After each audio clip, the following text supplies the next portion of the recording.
Hi, it's Paddy Hirsch at Marketplace. So, initial public offering, or IPO, how does that work?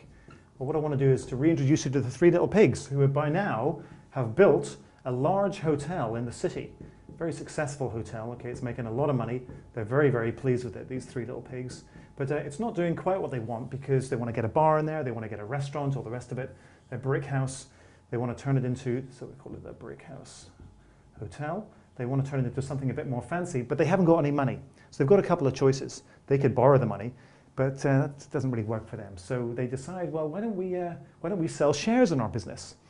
So what they decide to do is they decide to say, well, let's choose a number and we'll sell half of those shares. So they say, let's divide this business into two, and we'll say that, you know, the whole thing is worth 1.2 million shares.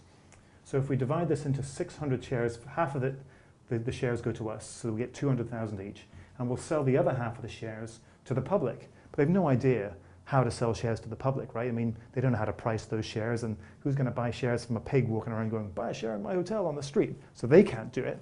They need help. And they get that help from an investment banker, Mr. Pig. Here he is. He's an exceptionally wealthy and competent investment banker, a bit of a grouch, but he really knows what he's doing. And he's particularly good because he's got lots and lots of contacts along Wall Street.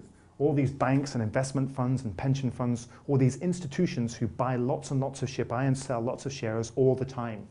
The reason they go to him is because he knows who to talk to find out, to speak to on the phone, to find out how much you should charge for your shares and how many people are going to buy them. All right, so Mr. Pig, the investment banker, is going to be doing all the work here. So he says, okay, I'll take your 600,000 shares, I'll call around, and we'll set a date.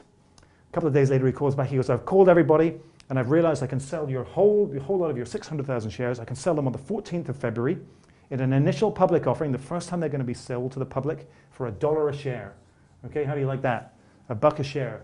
And the pig's like, yeah, this is great, we're going to get $600,000. Fantastic. So the 14th of February comes and it's the initial public offering day. And what happens is these 600,000 shares are transferred all the way to these investors for $1 a share. So these guys, the pigs, get $600,000, actually slightly less, because Mr. Pig is going to take a nice fat fee. Okay, so this is great. This is called the primary market, okay, because this is the first time, the IPO, this primary market, it's the first time that these shares have sold. But what about all the people who go to the hotel, know it's a popular place, find they can never get a reservation at the restaurant, and say, how can we get a piece of this action? How can we get a piece of this business? How can we buy a share? Because we're not getting it here, so how do we get it? The way we get it is by going to the exchange that these shares are traded on. Because as soon as these guys, the institutions, get these shares, they're going to want to sell them on in what's called the secondary market. Okay?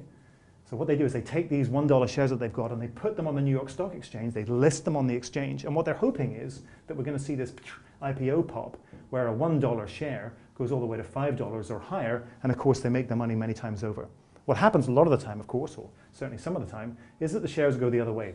They go through the floor, and instead of costing $1, they cost 50 cents. This is great news for these investors who are buying at 50 cents, but of course, it's not so good for these investors, and it's not so good for us a lot of the time because, once again, these are pension funds and investment funds who are buying shares on our behalf.